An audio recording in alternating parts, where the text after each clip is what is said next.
Hello and welcome to the network service of the NTA. You're watching Nationwide. We thank you for joining us. I am Lydia Odije Ochi.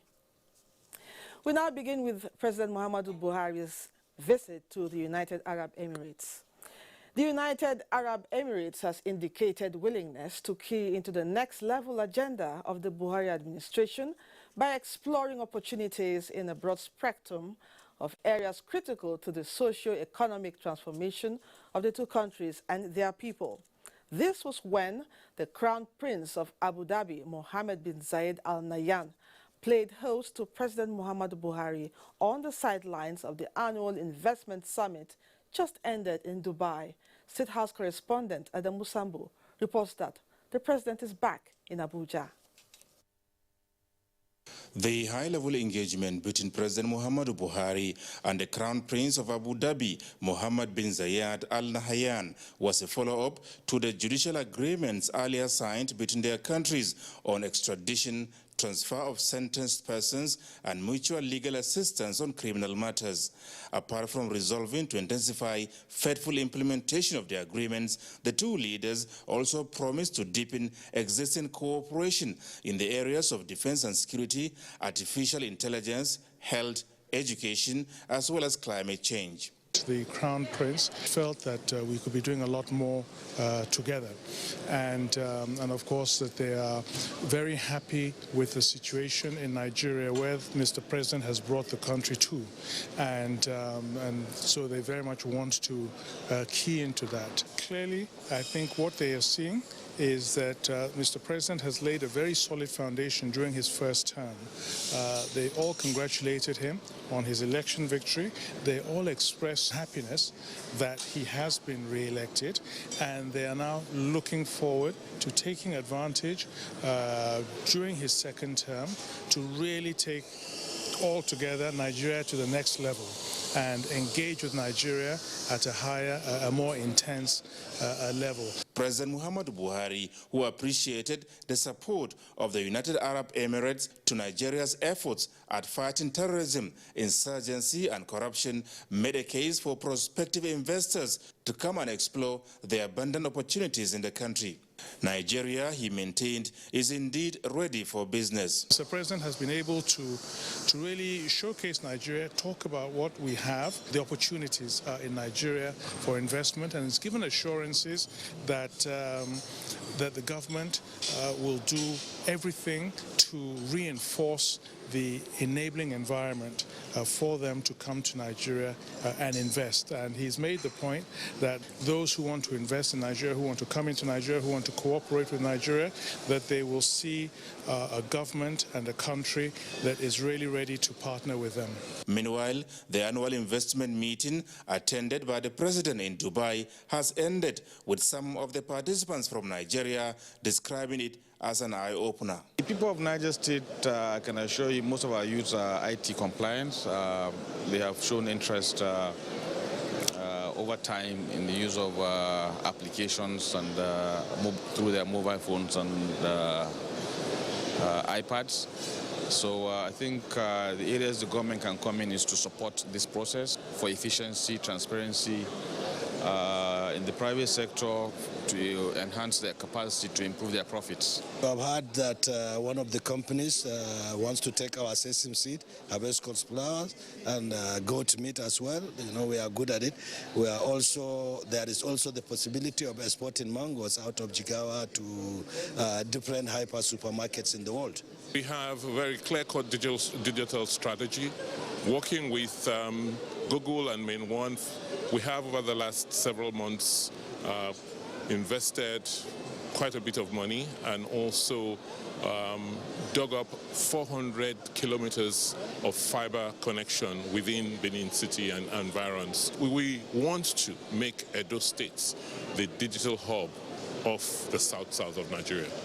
Already, President Muhammadu Buhari has returned to Abuja after a successful outing at both the Investment Summit in Dubai, the United Arab Emirates, as well as the World Economic Forum on the shores of the Dead Sea in Jordan, where he delivered keynote speeches. Adam Musambu, NTA News. While in the United Arab Emirates, President Muhammadu Buhari assured Nigerians in the diaspora that his second term will consolidate on the key achievements of the last 4 years, aimed at making Nigeria more secure, prosperous, and corruption-free. The president was speaking when he hosted the Nigerian diaspora in the United Arab Emirates. Foreign desk correspondent Makut Simon Macham has that. Dubai, a destination for many Nigerian travelers, has been in the news lately. And as President Muhammadu Buhari rounded up his visit to the United Arab Emirates, where he had delivered a keynote address at an international investment summit, he made out time to interact with the Nigerian community. President Muhammadu Buhari. His entrance into this hall, packed full with Nigerian professionals living and working in different fields in the United Arab Emirates, was much anticipated as the diaspora community was eager to interact with him. With the stage set by the Minister of Foreign Affairs, Jeffrey Onyama, Senior Special Assistant to the President on Diaspora and Foreign Affairs, Abike Dabiri Erewa, Nigerian Ambassador to the United Arab Emirates, gave President Muhammadu Buhari an update on Nigerians living and working in the UAE. Notwithstanding the despicable behavior and activities of a fraction of Nigerians in this country, Nigeria and Nigerians are still held in high esteem by the government and people of the UAE. Then the opportunity came for Nigerians in the diaspora to ask President Muhammadu Buhari direct questions. What do we Nigerians expect in this new dispensation of the next level? Nigerian treasury looters, what are you doing to bring them to justice? Responding to their concerns, President Muhammadu Buhari reassured them that Nigeria was on the right trajectory as he remains committed to taking the nation to the next level. I'm sure you are an informed group of Nigerians. You know what we campaigned on 2015 based on 3 issues: security, economy, and fighting corruption. I have gone public so many times to explain where we were, where we are, what we have been able to do with resources available to us from the time we came into now. The next level is to consolidate whatever we have done initially. The president also urged them to continue to be honest and hardworking so as not to allow the conduct of a few bad elements overshadow their great contribution to their host country. The diaspora also presented gifts to the president and also a cake to celebrate his victory at the last elections. From Dubai in the United Arab Emirates, Makut Simon Macham, NTA News. Away from the president's visit now. The International Monetary Fund, IMF, sees global economies slowing and is urging leaders around the world to handle the delicate moment with care. Leah Katung-Babatunde at the 2019 spring meeting reports that the IMF says trade tensions between China and the US will likely affect commodity exporters like Nigeria, as lower oil prices are expected in the year 2019. 1 year ago, economic activity was seen to be accelerating in almost all regions of the world, with global growth projected to rise by as much as 3.6% in the years 2018 and 2019. However, this much has changed, no thanks to US-China trade tensions, macroeconomic stress in Argentina and Turkey, disruptions in the auto sector, tighter credit policies in China, and normalization in larger economies. This weakness is expected to persist into the middle of this year, with global growth projected to decline further to 3.3% from 3.6% recorded in 2018. Policymakers need to work cooperatively to help ensure that policy uncertainty does not further weaken investment. Fiscal policy will need to manage trade-offs between supporting demand, protecting social spending, and ensuring that public debt remains on a sustainable path. Now, for sub-Saharan Africa, and in particular Nigeria, global oil prices will be a major determining factor of the direction of the economy in the year 2019. For Nigeria, the important price that does matter is what's happening to commodity prices. And if, because of the trade tensions, there's going to be a weakening in global growth, that can have a larger negative effect. The global economy in the second half of 2019 is expected to witness a pickup, with growth projected to return to 3.6% in the year 2020. From the IMF headquarters in Washington, D.C., I'm Leah Kating, Babatunde, NTA News. Thanks, Leah. And back home, Senate is to appropriate funds for victims of Zamfara crisis, as it also urged the federal government to constitute a presidential committee on the crisis. This was contained in a motion moved by Senator Kabiru Marafa from the state. Ignatius Nkwo tells us more from the National Assembly. Well, this is not the first time that matters bordering on security, especially in Zamfara State, will be coming on the floor of the Senate. Senators spent close to 2 hours considering these two motions bordering on loss of lives. And then here I have Deputy Minority Leader, Senator Emmanuel Bwacha, who wants to talk to us on some of these motions, particularly from the motion by Senator Kabiru Marafa on the need to establish a presidential committee on Zamfara crisis. And then he will still talk to us on the matter of personal explanation, which he brought on the floor as regards to increasing cases of kidnapping in Taraba State. Thank you for joining us.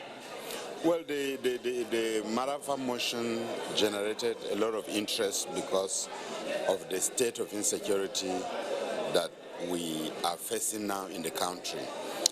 Marafa has consistently raised alarm over the issues of insecurity in Zamfara before the matter generated to the present disastrous dimension. And we think that more measures should be taken. We should act more than what we're doing now, so that we don't find ourselves in the position Senator Zana rests in the 7th Senate before we went deeply into the serious security challenge we're having in the Northeast now. Then on the kidnapping in Taraba? In Taraba, the matter is assuming a similar dimension, because in Zamfara, it started with a pocket of kidnappings.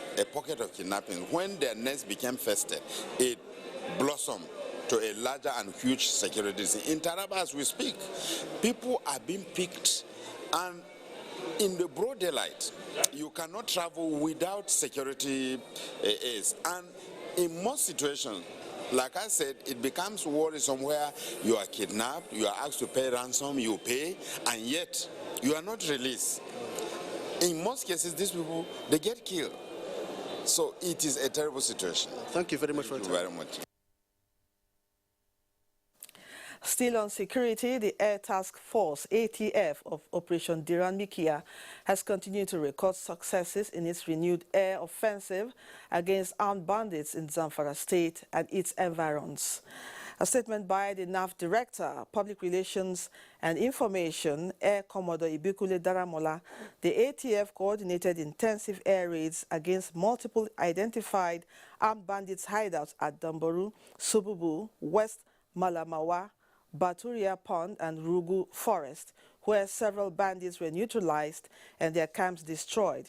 The airstrikes, which were intensified on 8 April 2019 with the deployment of additional aircraft, are aimed at flushing out the bandits from their hideouts in these forests, amongst others, whilst ensuring the protection of the lives and properties of citizens in the northwest of the country. Reports indicate that as a result of the airstrikes, some of the bandits are fleeing towards the border between Nigeria and Niger Republic. Accordingly, the ATF is liaising with relevant authorities to ensure that the bandits are prevented from escaping through the southern part of Niger Republic. Meanwhile, the Kogi State Police Command has inaugurated Operation Puff Adder, deployed to the state in line with the directive of Inspector General of Police. The 340 police personnel are to complement the force in crime prevention and control. Francis Udojo reports. Following the upsurge of armed banditry, kidnappings and cattle rustling in some states of the Federation, the Inspector General of Police, Mohammed Adamu, launched Operation Puff Adder to reassure citizens of their safety of lives and property. This informed the deployment of 340 personnel comprising units from Police Mobile Force, Counter-Terrorism, Special Tactical Squad, Explosive Ordnance Department to Kogi State.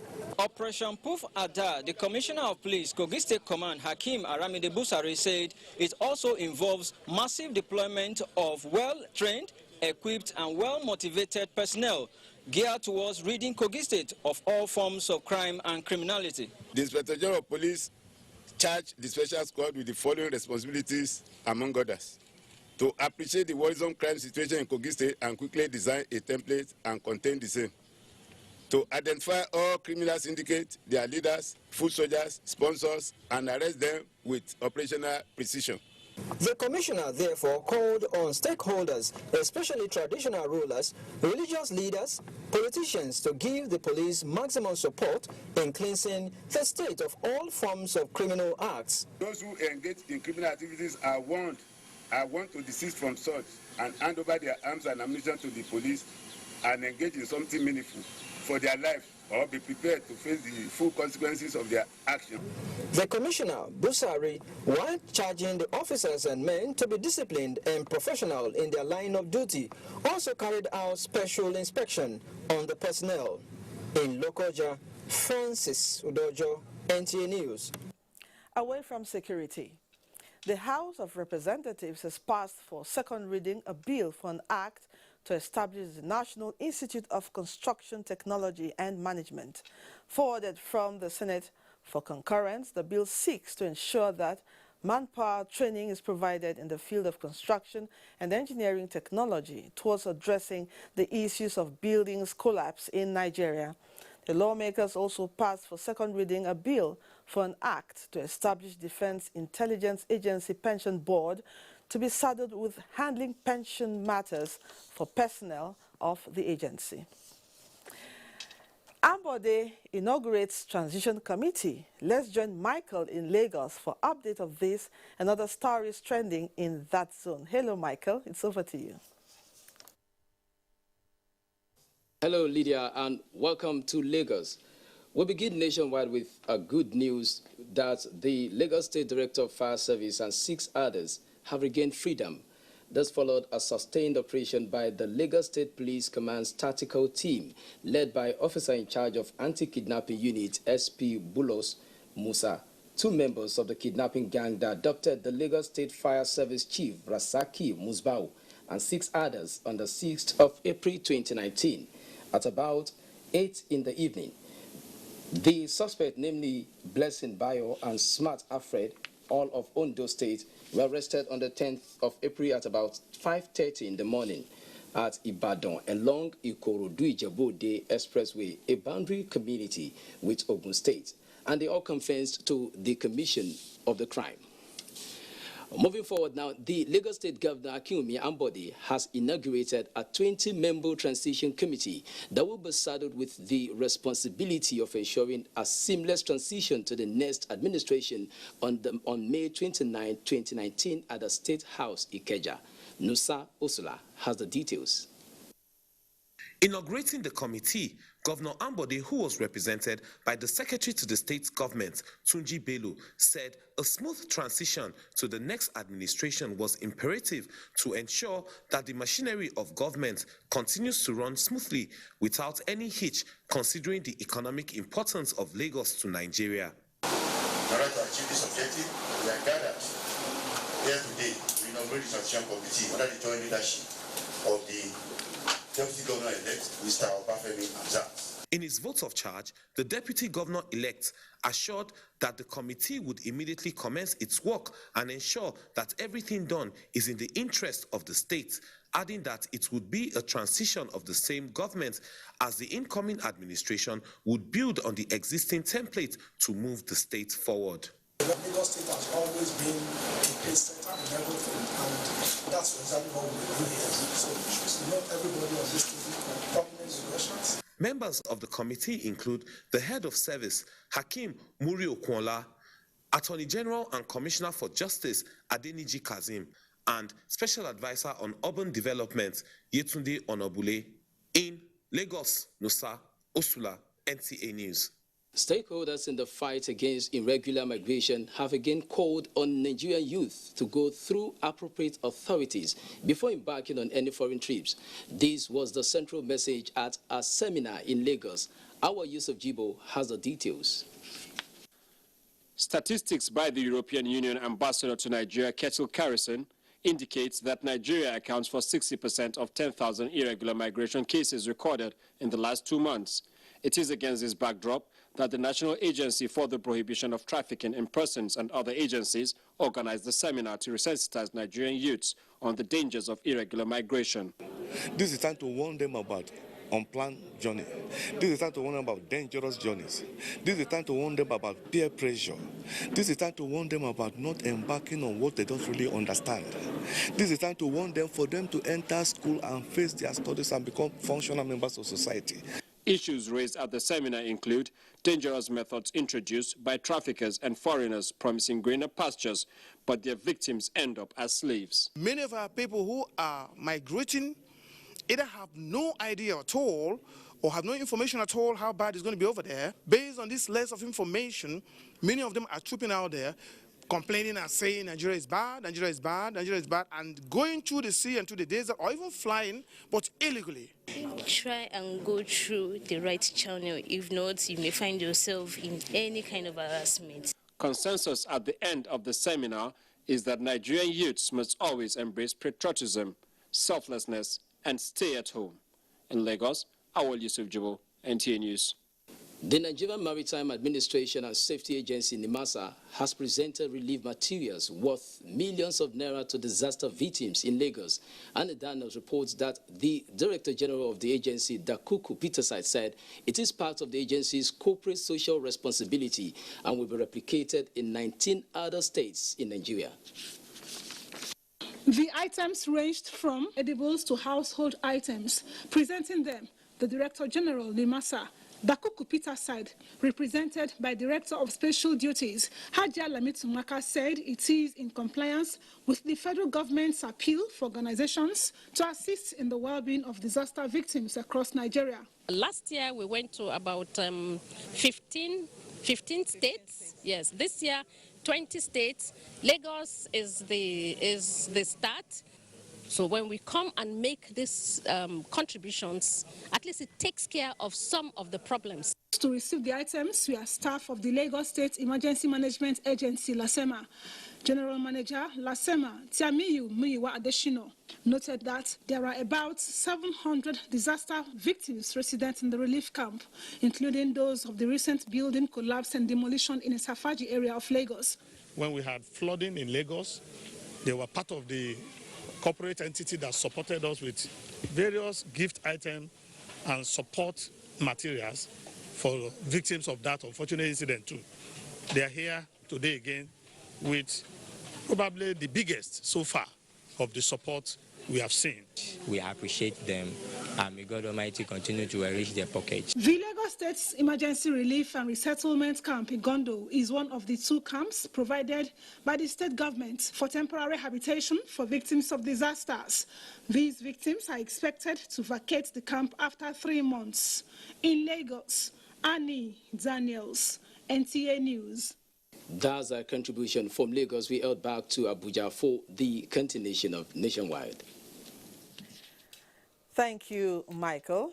Moving on now, the House Committee on Power has urged electricity distribution companies, rural electrification agencies, and other contractors handling power projects in the country to embark on more investments that will drive the sector.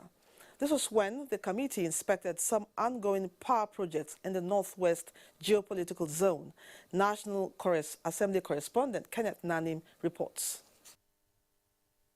The oversight, basically, is to verify allegations of sharp practices with regards to remittances by discos as contained in a report by the National Electricity Regulatory Commission. Issues on metering, load rejection, recapitalization, contract market investments, energy allocation and tariff are other areas of concern for the committee. The remittances from discos, who are actually the ATM of this value chain, is on the decrease. We're still going down. The members were not impressed with the pace of work at the Bayero University Kano Rural Electrification Initiative, a 3-megawatt solar hybrid power project designed to energize the university community to improve productivity and academic excellence. What we are doing is to refurbish everything that's not working. This committee is investigating fraudulent award. Fraudulent award means processes were not followed. Fraudulent award means that pricing would have been inflated. Fraudulent award means that specifications might not be met on ground. Unavailability of component facilities to enable the turbines function in full capacity was a major setback observed by the committee members, who also inspected a wind farm generating about 4 megawatts of electricity in Katsina State. For instance, this place is unmetered. We are working with this cadre, and the off-takers want to see what is being delivered. The federal government has invested this much. We are calling on the Katsina State government to please support this project by giving proper security cover. The lawmakers believe that findings from the oversight will be a guide to the National Assembly towards prioritization of funds allocation to projects captured in the 2019 appropriations. Kenneth Nanim, NTA News. Now, the Minister of Niger Delta Affairs, Usani, has assured host communities of Nigeria producing oil and gas, HostCam, of federal government's unrelenting efforts towards executing developmental projects and programs that will benefit the entire region. The minister made this known while receiving the group on a courtesy visit in his office.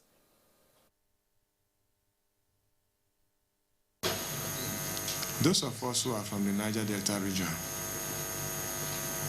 are very concerned about what goes on. Well, let me say those of us who are from there at this particular season of the administration, who are managing the affairs of the region, we are concerned and passionate about it. And this is the reason we have taken several initiatives to guarantee whatever opinion we have on how we want to accomplish our targets and the strategies for doing that. This fund has been paid monthly, collected by FRS, pay to the Federation accounts. We are playing this ministry to ensure that this money will speedily be released to remediate the suffering of our people. For all these years, gas has been fled.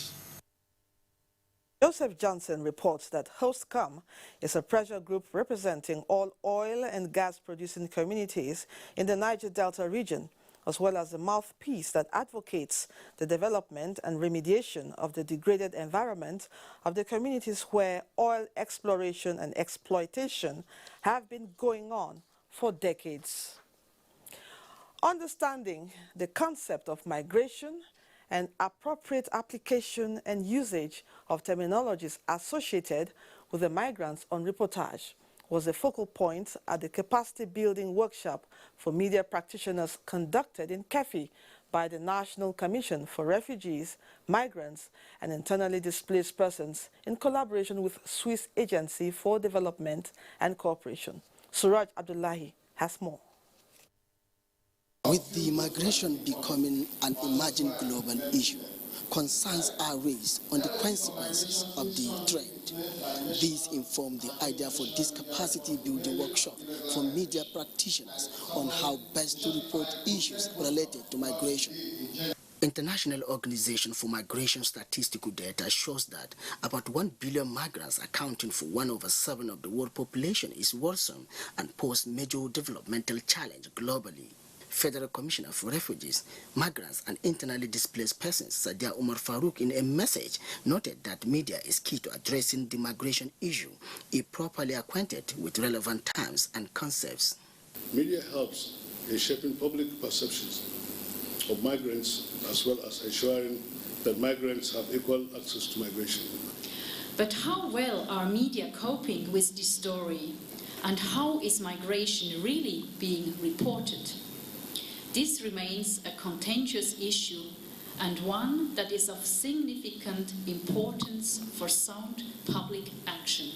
The right use of words or terminologies in migration by the media could mean a lot. Participants lauded the initiative, describing the workshop as skill booster. This training will equip journalists on the way to report migration issues. In any report, we should not just follow footage being sent on social media. We should do our own findings first. To ensure that the media are truly carried along to project and to amplify the messages and the narrative. To stakeholders here, migration is not a crime, especially when it is done legally and within the laws of the host countries. Suraj Abdullahi, NTA News. You're still on to Nationwide. Theater Command Special Court Marshal dismisses flight lieutenant for defiling 14-year-old girl. Abubakar in Maiduguri is standing by in Maiduguri to give us details of this and other stories making the rounds in that zone. Good to see you. Good to see you too, Lydia, and thank you for joining us in Maiduguri. The Theater Command Special Court Marshal of Operation Lafia Dole has dismissed a flight lieutenant of the Nigerian Air Force for defiling a displaced 14-year-old girl taking refuge at Bakassi IDP's camp in Maiduguri. Here are more details of the story. Delivering his judgment before journalists as well as the prosecution and defense counsels of the culprit, President, Theater Command Special Court Marshal of Operation Lafia Dole, Major General Yakubu Auta said extensive investigations which began in 2018 when the incident happened clearly shows that Flight Lieutenant Martin Ewerem of the Nigerian Air Force raped Zara Ali, a 14-year-old internally displaced person from Marte local government area of Borno State, taking refuge at Bakassi Camp, Maiduguri. After narrating the matter from its origin by the judge advocate Captain Aminu Meirua, the president categorically pointed out that the offense borders on 3-count charges, which include defilement, disobedience to standing order, as well as assault. Major General Yakubu Auta explained penalties for the offense as stipulated in the Nigerian Armed Forces Act as follows. Count 1, dismissal from the armed forces. Count 2, discharged and acquitted, while count 3 is reduction in rank from flight lieutenant to flying officer with loss of seniority for 3 years. This is a signal to the public that the armed forces is always committed to protect human rights of all the citizens we are saddled with the responsibility to protect. We shall continue to operate within the confines of the Constitution of the Federal Republic of Nigeria. According to him, discipline, respect, and protection of human rights are sacrosanct in the Nigerian Army. Following intense heat and harsh weather conditions being experienced these days in Maiduguri, the rate at which people drink water has drastically increased in avoidance to dehydration. Memuna Garba takes a look at the situation in the wake of the heat waves in Maiduguri.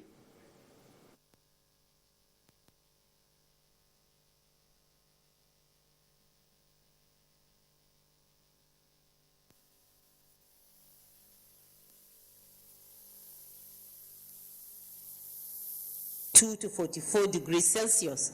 No doubt, during such weather conditions, people are usually advised to increase water and other liquids intake to reduce effect of the weather and keep the human body working.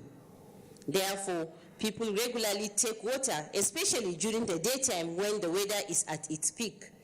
I drink water up to 10 to 15 sachets daily because of the weather. In situation in this town, you have to be regularly drinking water to avoid there is kind of one disease they call it rana in this town. So I think if it catches you, I think the normal circumstances you have to be drinking water regularly. I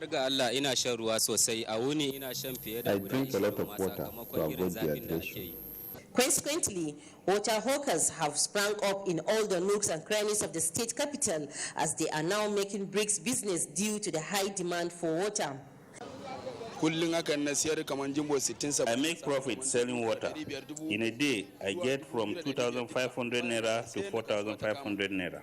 Though the weather is harsh, yet a lot of people make gains selling water. In Maiduguri, Maimuna Garba, NTA News. And that's our contribution from Maiduguri. Time now to take a break to bring you more reports shortly. Stay with us. Many thanks. This is Nationwide on the network service of the NTA. We'll take a short break. Nationwide continues in a moment. Don't go away. Thanks for staying. The positive lessons of the recently concluded general elections will go a long way in shaping the conduct of the governorship elections in Kogi and Bayelsa states later this year. This is the thrust of a parley between the Director General of the National Orientation Agency and some journalists on the outcome of the 2019 polls. Timothy Yusuf has details. The choice of the media at this meeting is born out of practitioners' commitment to the success of the 2019 general election, largely observed to be credible against the wishes of some enemies of democracy. How much can we leverage on this very far-reaching role of the media?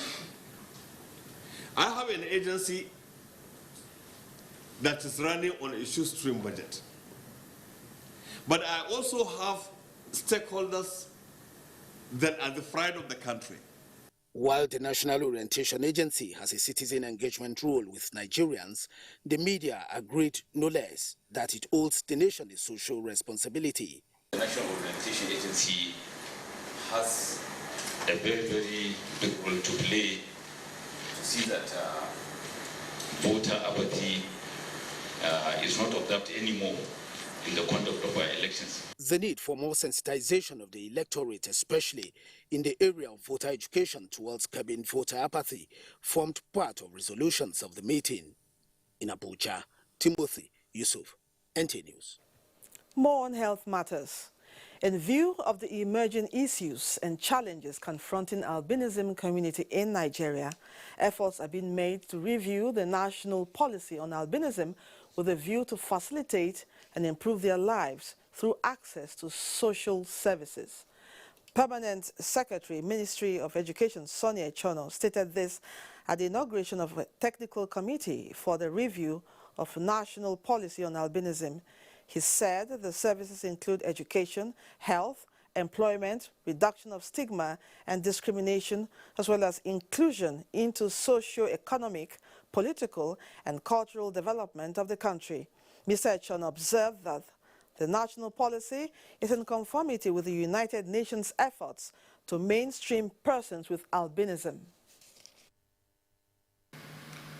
Reviewing the policy will equally facilitate adequate planning and allocation of resources to albinism issues in Nigeria, to empower such persons, the various organizations in the sector, and the decision makers on issues of albinism and the development of effective inclusion and participation. Is to provide an enabling environment where everybody will be carried along. No knowledge seems to be invaluable for soldiers who are to protect the territorial integrity of the nation. This explains the visit by the Year 3 cadet officers from the Geography Department of the Nigerian Defense Academy to the headquarters of the Federal Fire Service. Kunle Adeyeye reports.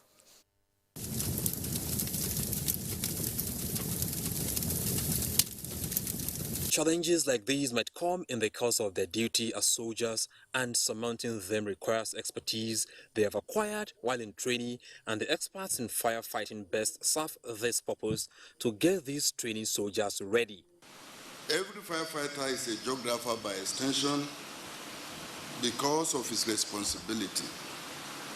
It requires a firefighter to have a fair understanding of physical feature and population around him for effective protection of lives and property. It is for this reason that firefighters carry out topographical studies of areas under their jurisdiction. Head of the Department of Geography in the Nigerian Defense Academy, Dr. Bolanle Ajibua, was categorical that drills in advanced rescue operations and combating fire outbreaks, which the cadet officers have been put through, have broadened the horizon. The collaboration we are also having, we were discussing and having a chat with the commandant, and we said by the time we are in the full flank, of this program. There are a lot of things that we have in common to share. Our cadets were highly elated and they asked a lot of jamming questions. With this knowledge, the cadet officers are expected to perfect their firefighting skills, which may come handy in their career. In Abuja, Kunle Adeyeye, NTA News. Our next port of call is Ibadan, and Kemi will guide us. It's over to you, Kemi. Thank you, Lydia, and a warm welcome to Ibadan. Experts have advocated an approach that will combine literacy and skill development to improve people's lives and means of survival. Participants at the 2019 Interactive Literacy Conference said this in Ibadan. Correspondent Shola Wahid has the reports. The conference is aimed at highlighting the challenges and opportunities in the promotion of mass literacy, information communication technology, and skills development in the Nigerian context. Participants at the event suggested that education has a key role to play in addressing the multifarious challenges facing the country to achieve the 2030 Sustainable Development Agenda. They suggested that focus of education must be shifted from acquiring basic reading and writing skills to learning of skills that could be used in sustainable economic development.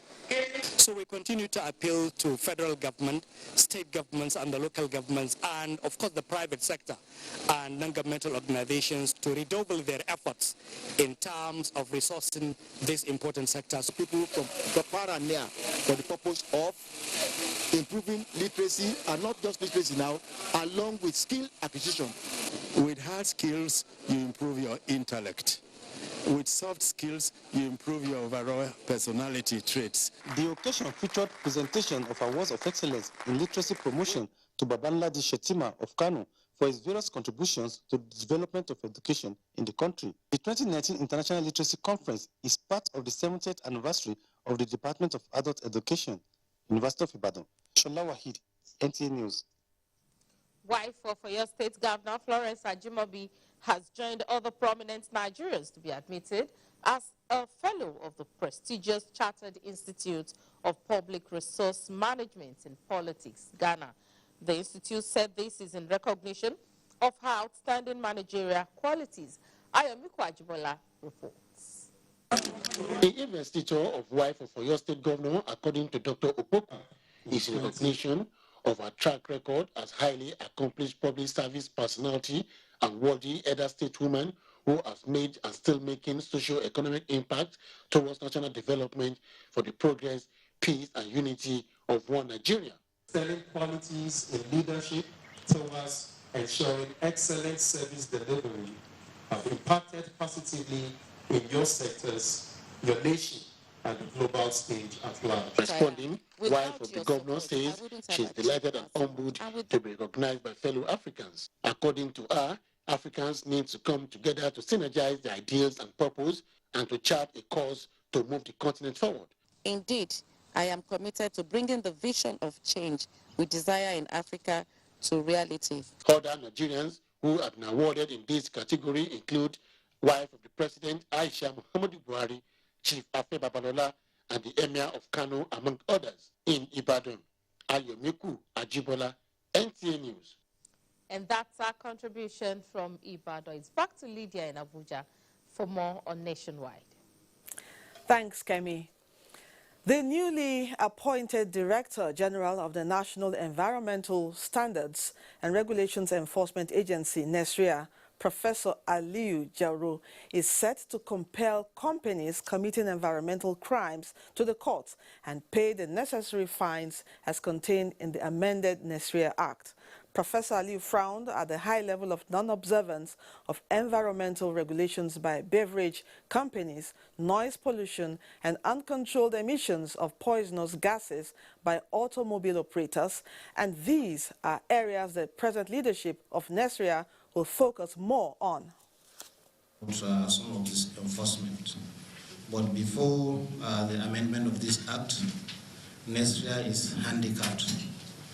But now with this amendment, very soon we'll go after all those industries and farms. They must abide by the law. So we have set out regulations So if they don't abide by that, we are going to enforce our regulations. Enugu State Governor lays foundation stone for the State University for Education. Chinyere in Enugu has details of this and more from that zone. Good to see you. See you. Thank you, Lydia, and welcome to Enugu Network Center. As part of the activities to commemorate the 55th anniversary of the Nigerian Air Force, the Ground Training Command of the Nigerian Air Force, Enugu has provided free medical services to some rural communities in the Kano West local government area of Enugu State. Jude Abugu reports that mostly women and elderly, the children benefited from the free medical outreach. The Air Force medical team was led on the free medical outreach to Obeke and Okorota Abane by the Air Officer Commanding Ground Training Command in Air Vice Marshal Idi Amin. The officers attended to the health needs of the members of the communities by checking and screening them for common health conditions such as blood pressure, malaria, and stroke. The essence of this outreach is, one, to foster the relationship between the military and the civilians who are our own host community. Those who benefited from the free medical outreach also received free counseling on how to manage some health conditions. They expressed gratitude to the Nigerian Air Force for the interest it has on their well-being. We thank God today that you have heard the cry of the community by rescuing us in supplying all this medical. Some pregnant women and the sick were presented with insecticide-treated nets and free drugs. In Enugu, Jude Abugu, NTA News. Car owners and commercial bus operators across the country have been advised to check the status of their tires before embarking on any trip. Chika Ugu, who reports that key players gave the advice in Enugu, said this has become imperative to check the spate of road accidents resulting from the use of substandard tires. These are original tires imported from China into Nigeria. They were confiscated from a warehouse in Port Harcourt by some security agents, Standard Organization of Nigeria, and some ministries. Upon investigation, it was discovered that the tires are standard but were stuffed into one another, a process which experts revealed destroyed vital components of the product, making them substandard and no longer fit for the road. They urged members of the public to always inspect tires before purchase. Because of greed, to make more money, they go into all these practices. And once they go into these practices, they render the tires dangerous. We all collaborate, otherwise no agency can do it all. Talk of security, see something, say something. Anything you notice, just say it out. The agencies were commended by the Ministry of Environment and Mineral Resources for the developed technology used in destroying the tires in the environment by burning. With respect to the environment, they are not in a measure to solve the problem, they are not creating another problem, they are doing it in a sustainable manner, they are destroying the tires using a shredder. I mean, it's a very good thing to see. The exercise, they noted, is a continuous one, adding that officials of the agencies have been mandated by management to remove all such substandard and stuffed tires from markets across the country. In Enugu, Chika Ugu, NTA News. That's our contribution from Enugu. Is back to Lydia in Abuja for more on Nationwide. Thanks, Chinyere. Another break beckons at this point. Nationwide continues shortly.